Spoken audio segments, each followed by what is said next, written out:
Welcome to All Nations History. Danish History, Short Overview. Some interesting info about the great history of the awesome country of Denmark. Subscribe for more world history videos. Denmark is one of the greatest nations on earth. It has a rich history, great traditions, that derive from the long history of this Scandinavian country. Denmark shaped the face of world history, already in ancient times, all the way up to today. So let's take a closer look at this fascinating nation, that is also one of the wealthiest countries on earth. The Roman provinces, whose frontiers stopped short of Denmark, nevertheless maintained trade routes and relations with Danish or Proto-Danish peoples, as attested by finds of Roman coins. The earliest known runic inscription dates back to ca. 200. Literacy as well probably came from the south. Depletion of cultivated land in the last century BC seems to have contributed to increasing migrations in northern Europe and increasing conflict between Teutonic tribes and Roman settlements in Gaul. Roman artifacts are especially common in finds from the 1st century.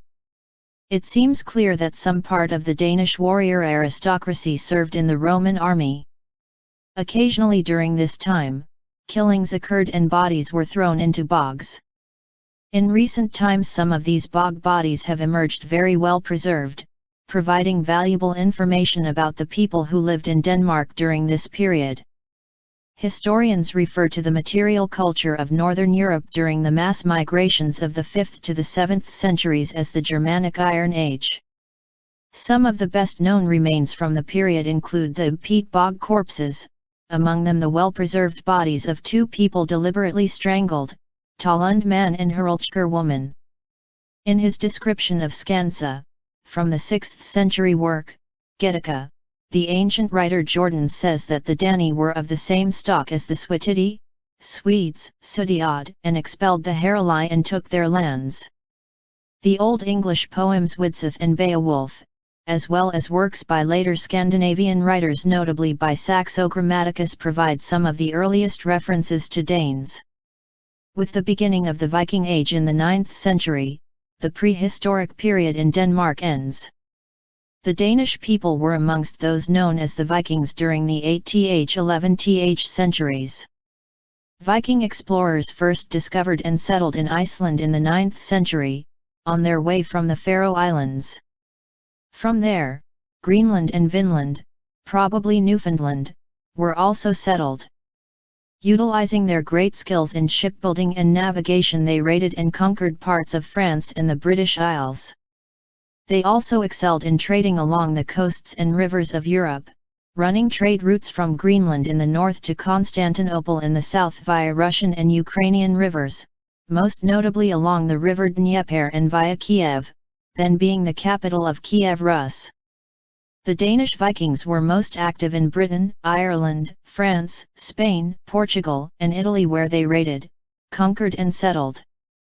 The Danelaw resulted when Alfred the Great was forced to cede half his kingdom to the Vikings, who then settled there for a time and engaged in peaceful trade, but attacks eventually resumed and the English kings had to pay tribute. In the early 9th century, Charlemagne's Christian Empire had expanded to the southern border of the Danes, and Frankish sources, e.g. Notker of St. Gall, provide the earliest historical evidence of the Danes.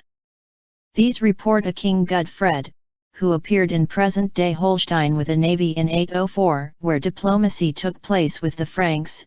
In 808, King Gudfred attacked the Obotrites and conquered the city of Ririk, whose population was displaced or abducted to Hedeby. In 809, King Godfred and emissaries of Charlemagne failed to negotiate peace, despite the sister of Godfred being a concubine of Charlemagne, and the next year King Godfred attacked the Frisians with 200 ships. Viking raids along the coast of France and the Netherlands were large-scale. Paris was besieged and the Loire Valley devastated during the 10th century. One group of Danes were granted permission to settle in northwestern France under the condition that they defend the place from future attacks. As a result, the region became known as Normandy, and it was the descendants of these settlers who conquered England in 1066. In addition, the Danes and Norwegians moved west into the Atlantic Ocean, settling on Iceland, Greenland, and the Shetland Isles. Brief Vikings expeditions to North America around 1000 did not result in any settlements, and they were soon driven off by natives. Other Viking raids into Germany and the Mediterranean were short-lived and had no lasting effect. The oldest parts of the defensive works of Danevirke near Hedeby at least date from the summer of 755 and were expanded with large works in the 10th century. The size and amount of troops needed to man it indicates a quite powerful ruler in the area, which might be consistent with the kings of the Frankish sources. In 815 AD, Emperor Louis the Pious attacked Jutland apparently in support of a contender to the throne, perhaps Harald Klak, but was turned back by the sons of Godfred, who most likely were the sons of the above-mentioned Godfred. At the same time St. Ansgar travelled to Hedeby and started the Catholic Christianization of Scandinavia. The Danes were united and officially Christianized in 965 AD by Harald Bluetooth, see below, the story of which is recorded on the Jelling stones. The extent of Harald's Danish kingdom is unknown, although it is reasonable to believe that it stretched from the defensive line of Danevirke, including the Viking city of Hedeby, across Jutland, the Danish Isles and into southern present-day Sweden, Scania and perhaps Halland and Bleking. Furthermore, the Jelling stones attest that Harald had also won Norway. In retaliation for the St. Brice's Day massacre of Danes in England, the son of Harald, Sweyn Forkbeard mounted a series of wars of conquest against England. By 1014, England had completely submitted to the Danes. However, distance and a lack of common interests prevented a lasting union, and Harald's son Knut the Great barely maintained the link between the two countries, which completely broke up during the reign of his son Hardicanute. A final attempt by the Norwegians under Harald Hardrada to reconquer England failed, but did pave the way for William the Conqueror's takeover in 1066. Following the death of Canute the Great, Denmark and England were left divided and despite some attempts were never reunited. Canute thanked the Norwegians for their patience and then went from assembly to assembly outlawing any sailor, captain, or soldier who refused to pay a fine which amounted to more than a year's harvest for most farmers. Canute and his housecarls fled south with a growing army of rebels on his heels. Canute fled to the royal property outside the town of Odense on Funen with his two brothers. After several attempts to break in and then bloody hand-to-hand fighting in the church, Benedict was cut down and Canute struck in the head by a large stone and then speared from the front. He died at the base of the main altar July 10, 1086, where he was buried by the Benedictines. When Queen Adel came to take Canute's body to Flanders, a light allegedly shone around the church and it was taken as a sign that Canute should remain where he was. The death of St. Canute marks the end of the Viking Age. Never again would massive flotillas of Scandinavians meet each year to ravage the rest of Christian Europe. The history of Christianity in Denmark overlaps with that of the Viking Age. Various petty kingdoms existed throughout the area now known as Denmark for many years. Between c. 960 and the early 980s, Harald Bluetooth appears to have established a kingdom in the lands of the Danes which stretched from Jutland to Skane. Around the same time, he received a visit from a German missionary who, according to legend, survived an ordeal by fire, which convinced Harald to convert to Christianity. The new religion, which replaced the Old Norse religious practices, had many advantages for the king. Christianity brought with it some support from the Holy Roman Empire. It also allowed the king to dismiss many of his opponents who adhered to the old mythology.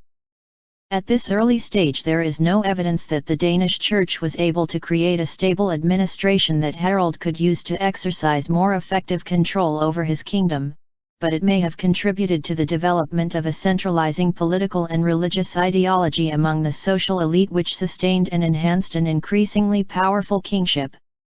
England broke away from Danish control in 1035 and Denmark fell into disarray for some time. Sweyn Estrithson's son, Canute IV, raided England for the last time in 1085. He planned another invasion to take the throne of England from an aging William I. He called up a fleet of 1,000 Danish ships, 60 Norwegian longboats, with plans to meet with another 600 ships under Duke Robert of Flanders in the summer of 1086. Canute, however, was beginning to realize that the imposition of the tithe on Danish peasants and nobles to fund the expansion of monasteries and churches and a new head tax, Danish Neftgeld, had brought his people to the verge of rebellion. Canute took weeks to arrive at Struer where the fleet had assembled, but he found only the Norwegians still there. Canute's nephew Sweyn Estrithson, 1020–74, re-established strong royal Danish authority and built a good relationship with Archbishop Adalbert of Hamburg-Bremen, at that time the Archbishop of all of Scandinavia. In the early 12th century Denmark became the seat of an independent church province of Scandinavia. Not long after that, Sweden and Norway established their own archbishoprics, free of Danish control. The mid-12th century proved a difficult time for the Kingdom of Denmark. Violent civil wars rocked the land. Eventually, Valdemar the Great, 1130–182, gained control of the kingdom, stabilizing it and reorganizing the administration. King Valdemar and Absalon, ca. 1128–1201, the Bishop of Roskilde, rebuilt the country. During Valdemar's reign construction began of a castle in the village of Havn, leading eventually to the foundation of Copenhagen, the modern capital of Denmark. Valdemar and Absalon built Denmark into a major power in the Baltic Sea, a power which later competed with the Hanseatic League, the Counts of Holstein, and the Teutonic Knights for trade, territory, and influence throughout the Baltic. In 1168, Valdemar and Absalon gained a foothold on the southern shore of the Baltic, when they subdued the Principality of Rügen. In the 1180s, Mecklenburg and the Duchy of Pomerania came under Danish control, too. In the new southern provinces, the Danes promoted Christianity, mission of the Rani, monasteries like Aldina Abbey, and settlement, Danish participation in the Ostsiedlung. The Danes lost most of their southern gains after the Battle of Bornhoved, 1227, but the Rügen Principality stayed with Denmark until 1325. In 1202, Valdemar II became king and launched various crusades to claim territories, notably modern Estonia. Legend has it that the Danish flag, the Dannebrog, fell from the sky during the Battle of Lindenisse in Estonia in 1219. A series of Danish defeats culminating in the Battle of Bornhoved on July 22, 1227 cemented the loss of Denmark's North German territories. Valdemar himself was saved only by the courageous actions of a German knight who carried Valdemar to safety on his horse. From that time on, Valdemar focused his efforts on domestic affairs. One of the changes he instituted was the feudal system, where he gave properties to men with the understanding that they owed him service. This increased the power of the noble families, Danish, Jadelen, and gave rise to the lesser nobles, Danish, Levadelen, who controlled most of Denmark. Free peasants lost the traditional rights and privileges they had enjoyed since Viking times. 3. The King of Denmark had difficulty maintaining control of the kingdom in the face of opposition from the nobility and from the church. An extended period of strained relations between the crown and the popes of Rome took place, known as the archiepiscopal conflicts. By the late 13th century, royal power had waned, and the nobility forced the king to grant a charter, considered Denmark's first constitution. Following the Battle of Bornhoved in 1227, a weakened Denmark provided windows of opportunity to both the Hanseatic League and the Counts of Holstein. The Holstein counts gained control of large portions of Denmark because the king would grant them fiefs in exchange for money to finance royal operations. Valdemar spent the remainder of his life putting together a code of laws for Jutland, Zeeland, and Skane. These codes were used as Denmark's legal code until 1683. This was a significant change from the local law-making at the regional assemblies had been the long-standing tradition. Several methods of determining guilt or innocence were outlawed, including trial by ordeal and trial by combat. The Code of Jutland was approved at meeting of the nobility at Vordingborg in 1241, just prior to Valdemar's death. Because of his position as the King of Dannebrog and as a legislator, Valdemar enjoys a central position in Danish history. To posterity, the civil wars and dissolution that followed his death made him appear to be the last king of a golden age. The Middle Ages saw a period of close cooperation between the Crown and the Roman Catholic Church. Thousands of church buildings sprang up throughout the country during this time. The economy expanded during the 12th century, based mostly on the lucrative herring trade, but the 13th century turned into a period of difficulty and saw the temporary collapse of royal authority.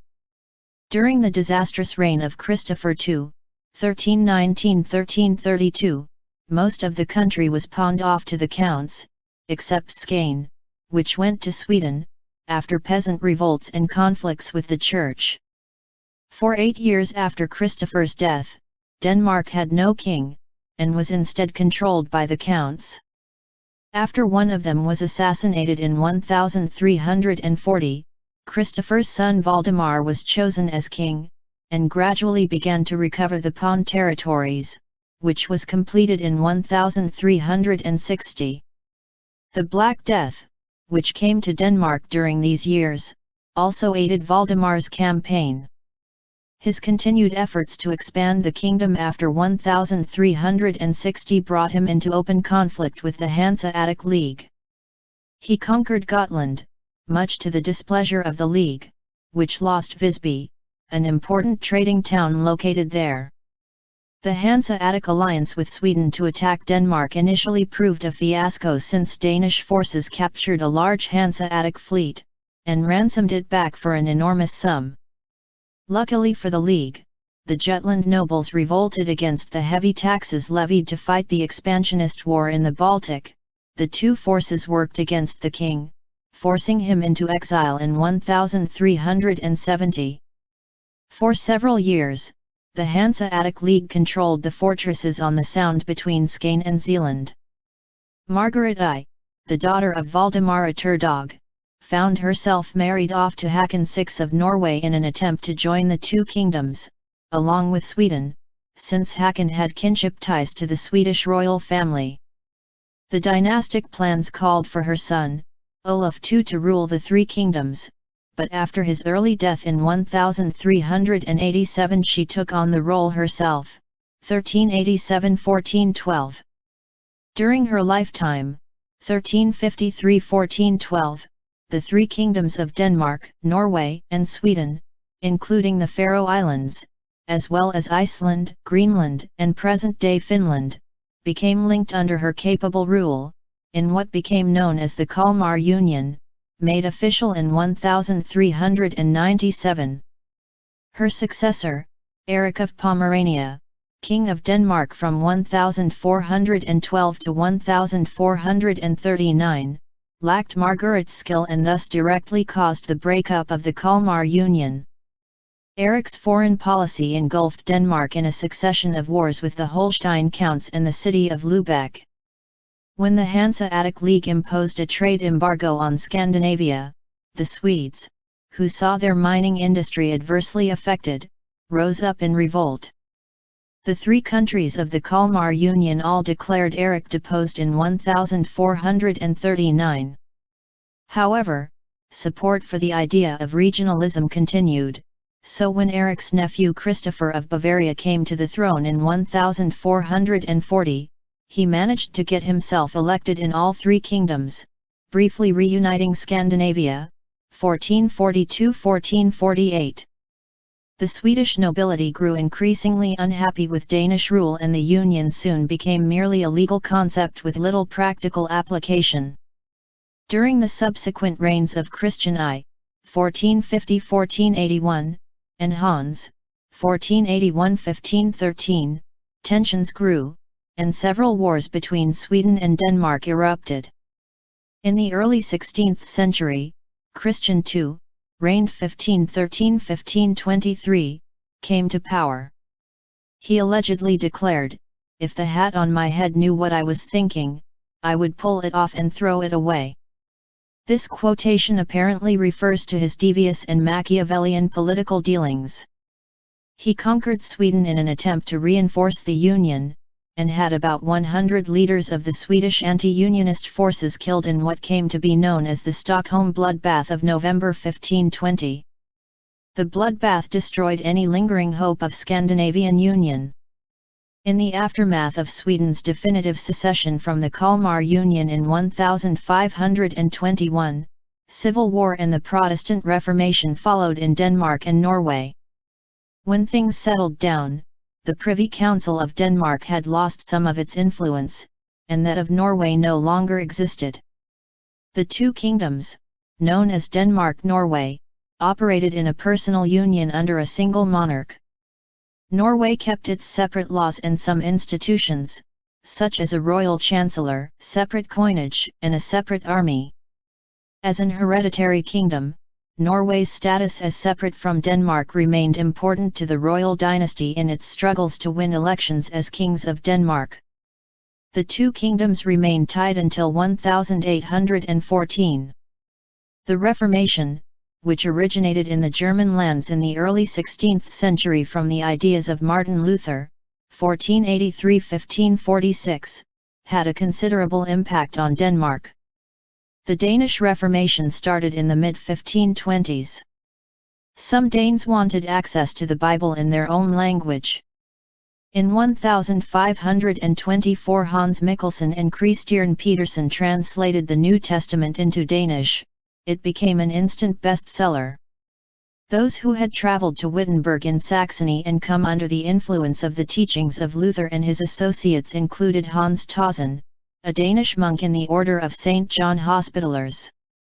On Good Friday in 1525, Tausen used the pulpit at Antverskov Abbey Church to proclaim Luther's reforms. His scandalized superiors ordered him out of Zealand and held him in the priory at Viborg under close confinement until he should come to his senses. Townspeople came to see the troublesome monk, and Tausen preached to them from the window of his cell. Within days Tausen's ideas swept through the town.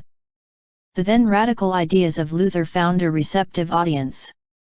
Tausen's preaching converted ordinary people, merchants, nobles, and monks, and even the prior grew to appreciate Tausen and ordered his release. Tausen preached openly, much to the consternation of Bishop Jan Fries, who lost his ability to do anything about the Lutherans and retreated to Hald Castle. After preaching in the open air, Tausen gained the use of a small chapel, which soon proved too small for the crowds who attended services in Danish. His followers broke open a Franciscan abbey so they could listen to Tausen, who packed the church daily for services. The town leaders protected Tausen from the Bishop of Viborg. Viborg became the center for the Danish Reformation for a time. Lutheranism spread quickly to Aarhus and Aalborg. Within months King Frederick appointed Tausen as one of his personal chaplains, October 1526, in order to protect him from Catholics. Tausen's version of Luther's ideas spread throughout Denmark. Copenhagen became a hotbed of reformist activity, and Tausen moved there to continue his work. His reputation preceded him, and the excitement of hearing the liturgy in Danish brought thousands of people out to hear him. With the king's permission, churches in Copenhagen opened their doors to the Lutherans and held services for Catholics and for Lutherans at different times of the day. At Our Lady Church, the main church of Copenhagen, Bishop Rönnow refused to admit the heretics. In December 1531 a mob stormed the Church of Our Lady in Copenhagen, encouraged by Copenhagen's fiery mayor, Ambrosius Bogbinder. They tore down statues and side altars and destroyed artwork and reliquaries. Frederick I's policy of toleration insisted that the two competing groups share churches and pulpits peacefully, but this satisfied neither Lutherans nor Catholics. Luther's ideas spread rapidly as a consequence of a powerful combination of popular enthusiasm for church reform and a royal eagerness to secure greater wealth through the seizure of church lands and property. In Denmark, the Reformation increased the crown's revenues by 300%. Dissatisfaction with the established Catholic Church had already been widespread in Denmark. Many people viewed the tithes and fees, a constant source of irritation for farmers and merchants, as unjust. This became apparent once word got out that King Frederick and his son, Duke Christian, had no sympathy with Franciscans who persistently made the rounds of the parishes to collect food, money, and clothing in addition to the tithes. Between 1527 and 1536 many towns petitioned the king to close the Franciscan houses. Frederick obliged by sending letters authorizing the closure of the monasteries, often offering a small sum of money to help the brothers on their way. With the royal letter in hand, mobs forcibly closed Franciscan abbeys all over Denmark. They beat up monks, 2 of whom died. The closure of Franciscan houses occurred systematically in Copenhagen, Viborg, Aalborg, Randers, Malmö, and 10 other cities. In all, 28 monasteries or houses closed. People literally hounded Franciscan monks out of the towns. No other order faced such harsh treatment. Considering how strongly many people felt about removing all traces of Catholic traditions from Danish churches, surprisingly little violence took place.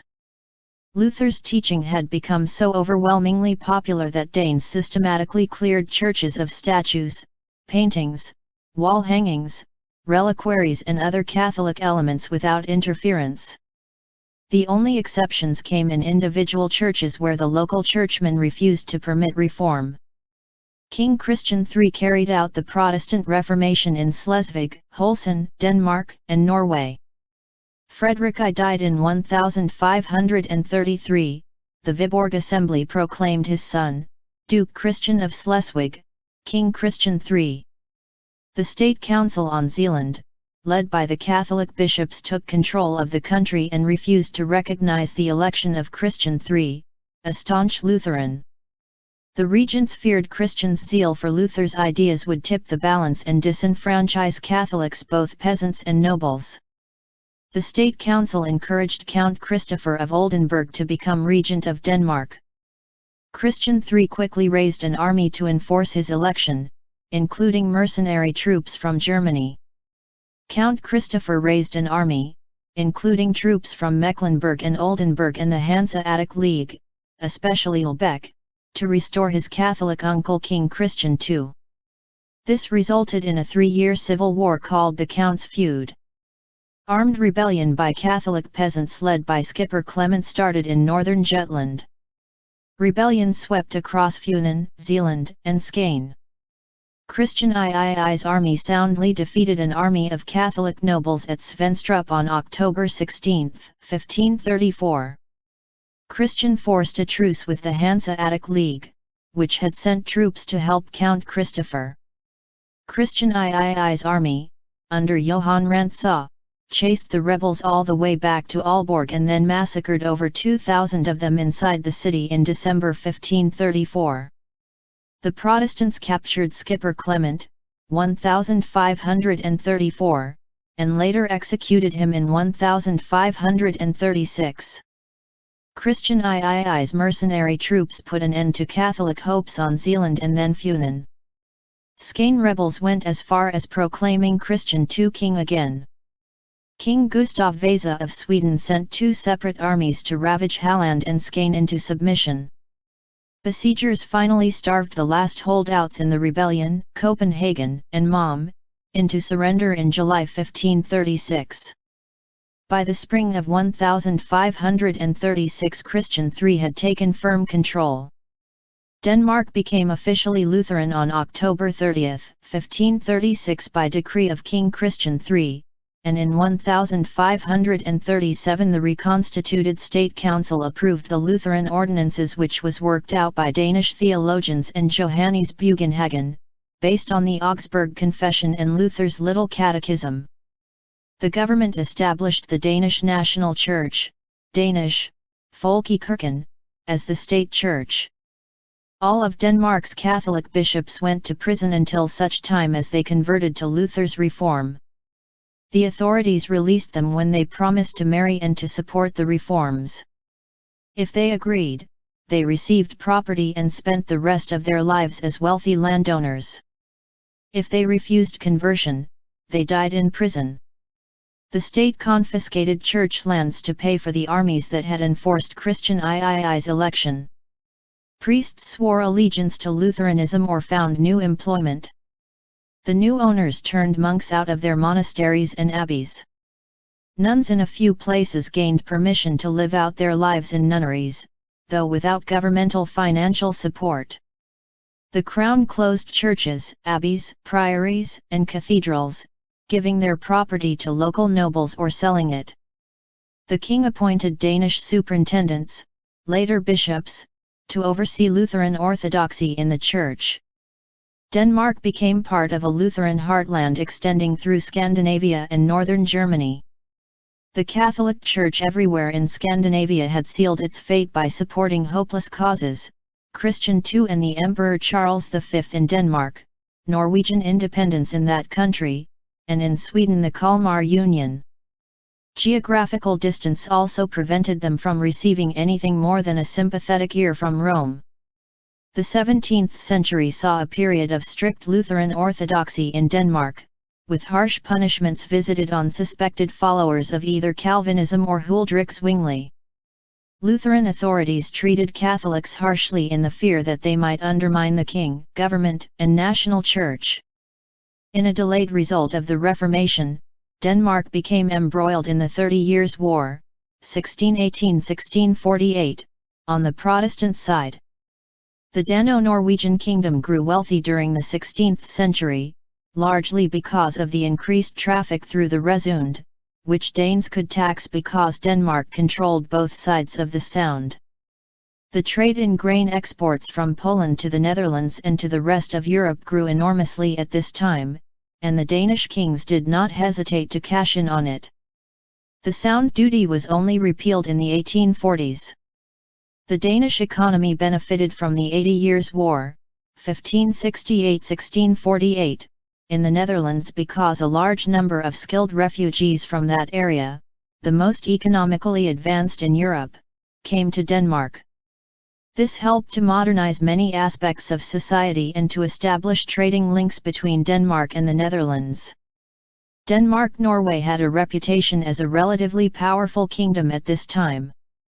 European politics of the 16th century revolved largely around the struggle between Catholic and Protestant forces, so it seemed almost inevitable that Denmark, a strong, unified Lutheran kingdom, would get drawn into the larger war when it came.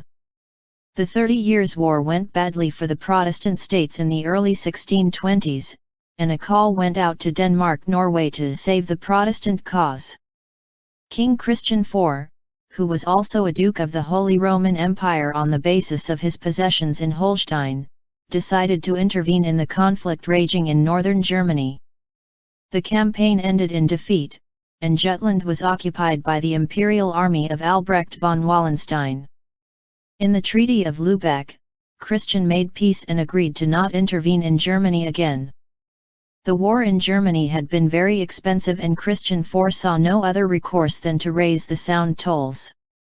Unfortunately, this act pushed the Netherlands away from Denmark and into the arms of Sweden. In 1643, Sweden's armies, under the command of Leonard Torstensson, suddenly invaded Denmark without declaring war. The ensuing conflict became known as the Torstensson War.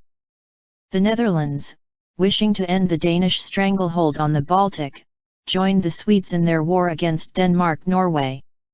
In October 1644 a combined Dutch-Swedish fleet destroyed 80% of the Danish fleet in the Battle of Femern. The result of this defeat proved disastrous for Denmark-Norway.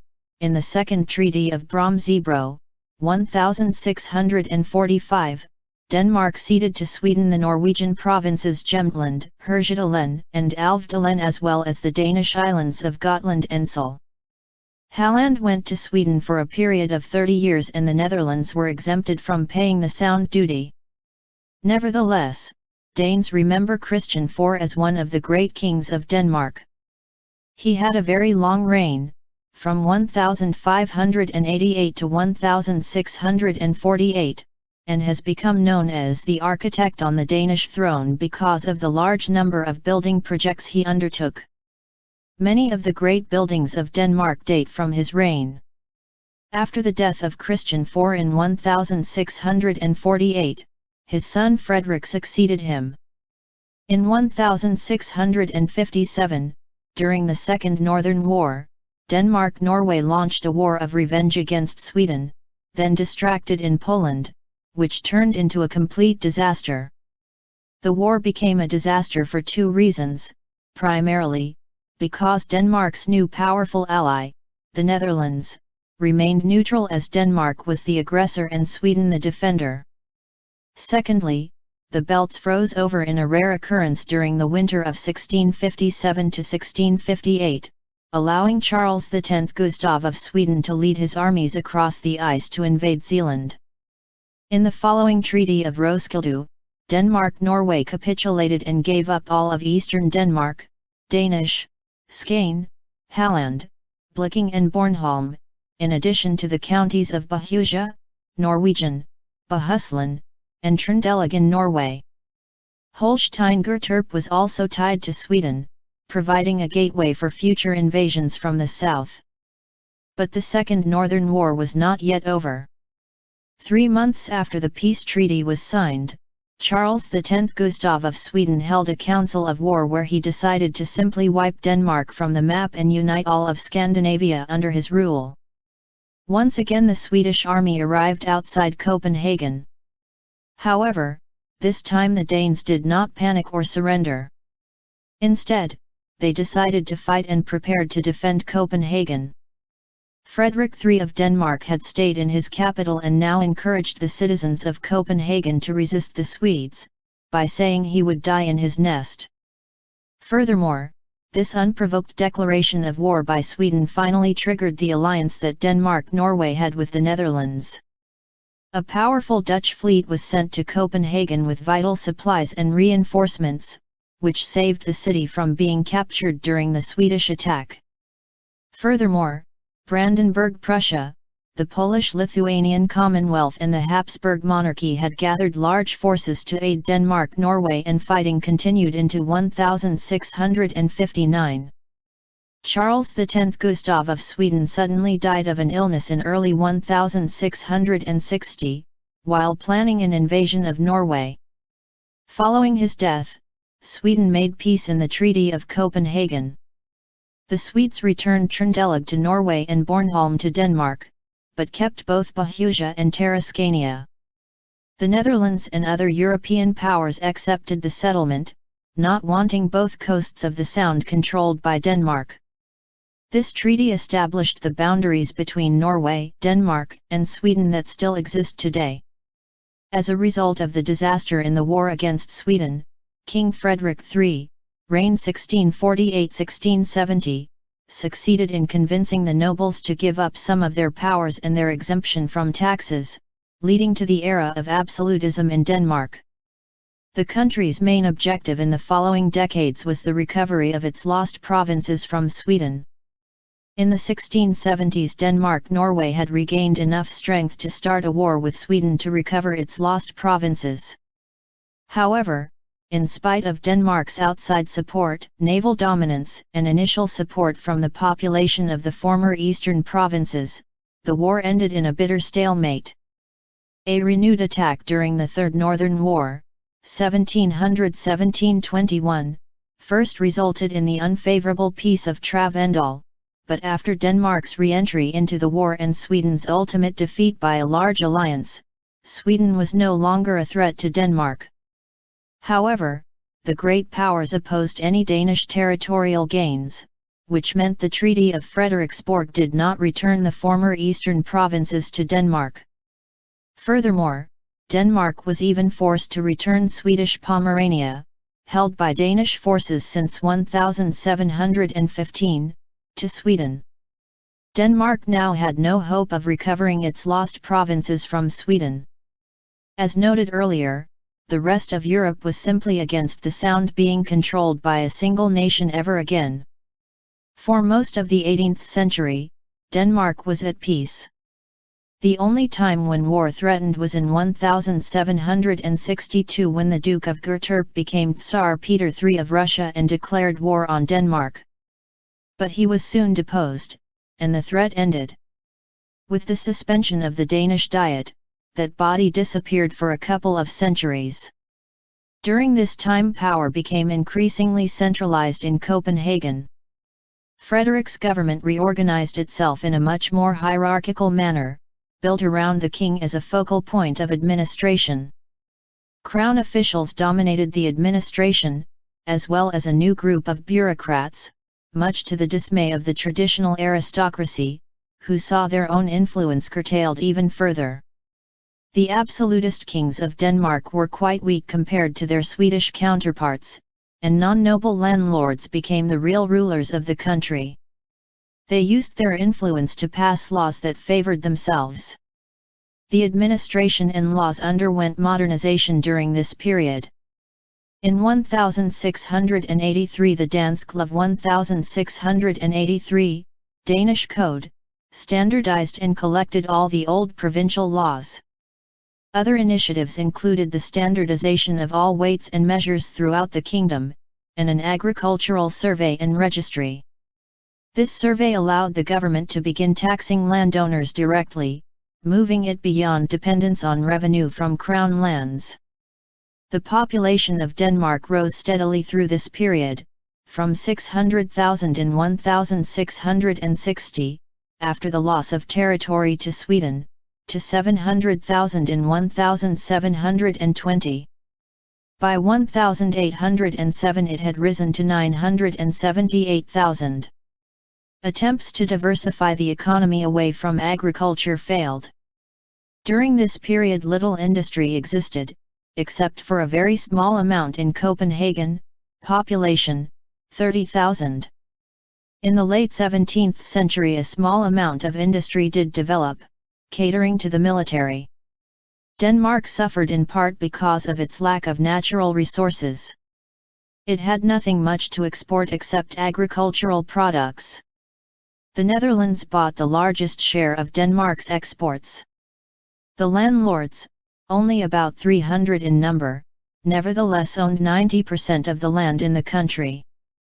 Rural administration remained primarily the preserve of the large landholders and of a few law enforcement officials. In 1733, low crop prices caused the introduction of adscription, an effort by the landlords to obtain cheap labor. The effect of this was to turn the previously free Danish peasantry into serfs. The adscription system tied rural laborers to their place of birth and required them to rent farms on the estates. As rent, peasants were required to work the landlord's plots and could not negotiate contracts or demand payment for improvements made to the farm. Peasants who refused to rent a farm were subject to 6 years of military service. Danish agriculture was very inefficient and unproductive as a result, since the peasants had no motivation to perform anything more than the absolute minimum of work. Attempts to sell Danish grain in Norway failed because of its low quality compared to grain from the Baltic. In the late 18th century, extensive agricultural reforms took place, involving the abolition of the old open field system and the amalgamation of many smaller farms into larger ones. With the abolition of the adscription system, the military could now only obtain manpower through conscription. These reforms were possible because agricultural prices steadily rose in the second half of the century. Throughout the 18th century the Danish economy did very well, largely on the basis of expanded agricultural output to meet growing demand across Europe. Danish merchant ships also traded around Europe and the North Atlantic, venturing to new Danish colonies in the Caribbean and North Atlantic. New propriety and Enlightenment ideas became popular among the middle classes of Denmark, arousing increased interest in personal liberty. In the last 15 years of the 18th century the authorities relaxed the censorship which had existed since the beginning of the 17th century. At the same time, a sense of Danish nationalism began to develop. Hostility increased against Germans and Norwegians present at the royal court. Pride in the Danish language and culture increased, and eventually a law banned foreigners from holding posts in the government. Antagonism between Germans and Danes increased from the mid-18th century on. In the 1770s, during the reign of the mentally unstable Christian VII, 1766–1808, the Queen's lover, a German doctor named Johann Friedrich Struensee, became the real ruler of the country. Filled with the ideas of the Enlightenment, he attempted a number of radical reforms including freedom of the press and religion. But it was short-lived. The landlords feared that the reforms were a threat to their power, while the commoners believed that religious freedom was an invitation to atheism. In 1772, Struensee was arrested, tried, and convicted of crimes against the Majesty. His right hand was cut off following his beheading. His remains were quartered and put on display on top of spikes on the commons west of Copenhagen. The next 12 years were a period of unmitigated reaction until a group of reformers gained power in 1784. Denmark became the model of enlightened despotism, partially influenced by the ideas of the French Revolution. Denmark thus adopted liberalizing reforms in line with those of the French Revolution, with no direct contact. Danes were aware of French ideas and agreed with them, as it moved from Danish absolutism to a liberal constitutional system between 1750 to 1850. The change of government in 1784 was caused by a power vacuum created when King Christian VII took ill, and influence shifted to the Crown Prince, who later became King Frederick VI, and reform-oriented landowners. Between 1784 and 1815, the abolition of serfdom made the majority of the peasants into landowners. The government also introduced free trade and universal education. In contrast to France under the Ancien Regime, agricultural reform was intensified in Denmark, civil rights were extended to the peasants, the finances of the Danish state were healthy, and there were no external or internal crises. That is, reform was gradual and the regime itself carried out agrarian reforms that had the effect of weakening absolutism by creating a class of independent peasant freeholders. Much of the initiative came from well-organized liberals who directed political change in the first half of the 19th century. Danish news media date back to the 1540s, when handwritten fly sheets reported on the news. In 1666, Anders Sporting, the father of Danish journalism, began a state paper. The royal privilege to bring out a newspaper was issued to Joachim Wieland in 1720. University officials handled the censorship, but in 1770 Denmark became one of the first nations of the world to provide for press freedom. It ended in 1799. In 1834, the first liberal newspaper appeared, one that gave much more emphasis to actual news content rather than opinions. The newspapers championed the revolution of 1848 in Denmark. The new constitution of 1849 liberated the Danish press. Newspapers flourished in the second half of the 19th century, usually tied to one or another political party or labor union.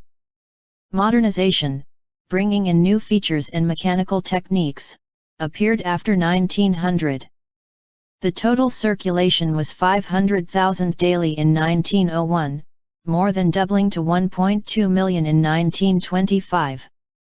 The German occupation brought informal censorship. Some offending newspaper buildings were simply blown up by the Nazis. During the war, the underground produced 550 newspapers, small, surreptitiously printed sheets that encouraged sabotage and resistance. Denmark maintained a number of colonies outside Scandinavia, starting in the 17th century and lasting until the 20th century. Denmark also controlled traditional colonies in Greenland and Iceland in the North Atlantic, obtained through the union with Norway.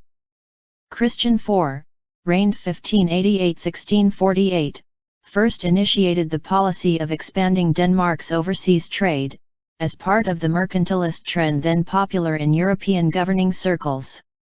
Denmark established its own first colony at Tranquebar, or Tranquebar, on India's south coast, in 1620. In the Caribbean, Denmark started a colony on St. Thomas in 1671, St. John in 1718, and purchased St. Croix from France in 1733. Denmark maintained its Indian colony, Tranquebar, as well as several other smaller colonies there, for about 200 years. The Danish East India Company operated out of Tranquebar. During its heyday, the Danish Company and the Swedish East India Company imported more tea than the British East India Company and smuggled 90% of it into Britain, where it sold at a huge profit. Both of the Scandinavia-based East India Companies folded during the course of the Napoleonic Wars. Danes also maintained other colonies, forts, and bases in West Africa, primarily for the purpose of slave trading. The long decades of peace came to an abrupt end during the Napoleonic Wars. Britain felt threatened by the Armed Neutrality Treaty of 1794, which originally involved Denmark and Sweden, and later Prussia and Russia. The British fleet attacked Copenhagen in 1801, destroying much of Denmark's navy. Denmark nonetheless managed to remain largely uninvolved in the Napoleonic Wars until 1807. The British fleet bombarded Copenhagen again that year, causing considerable destruction to the city. They then captured the entire Danish fleet so that it could not be used by France to invade Britain, as the French had lost their own fleet at Trafalgar in 1805, leading to the Gunboat War, 1807–1814. The confiscation of the Danish navy was widely criticized in Britain. In 1809, Danish forces fighting on the French side participated in defeating the anti-Bonapartist German rebellion led by Ferdinand von Schill, at the Battle of Stralsund. By 1813, Denmark could no longer bear the war costs, and the state was bankrupt. When in the same year the Sixth Coalition isolated Denmark by clearing northern Germany of French forces, Frederick VI had to make peace. Accordingly, the unfavorable Treaty of Kiel was concluded in January 1814 with Sweden and Great Britain, and another peace was signed with Russia in February. The post-Napoleonic Congress of Vienna demanded the dissolution of the Dano-Norwegian Union, and this was confirmed by the Treaty of Kiel in 1814. The treaty transferred Heligoland to Great Britain and Norway from the Danish to the Swedish crown. Denmark was to be satisfied with Swedish Pomerania. But the Norwegians revolted, declared their independence, and elected Crown Prince Christian Frederick, the future Christian VIII, as their king. However, the Norwegian independence movement failed to attract any support from the European powers. After a brief war with Sweden, Christian had to abdicate in order to preserve Norwegian autonomy, established in a personal union with Sweden. In favor of the Kingdom of Prussia, Denmark renounced her claims to Swedish Pomerania at the Congress of Vienna, 1815, and instead was satisfied with the Duchy of Lauenburg and a Prussian payment of $3.5 million. Prussia also took over a Danish $600,000 debt to Sweden. Interestingly, This period also counts as the Golden Age of Danish intellectual history.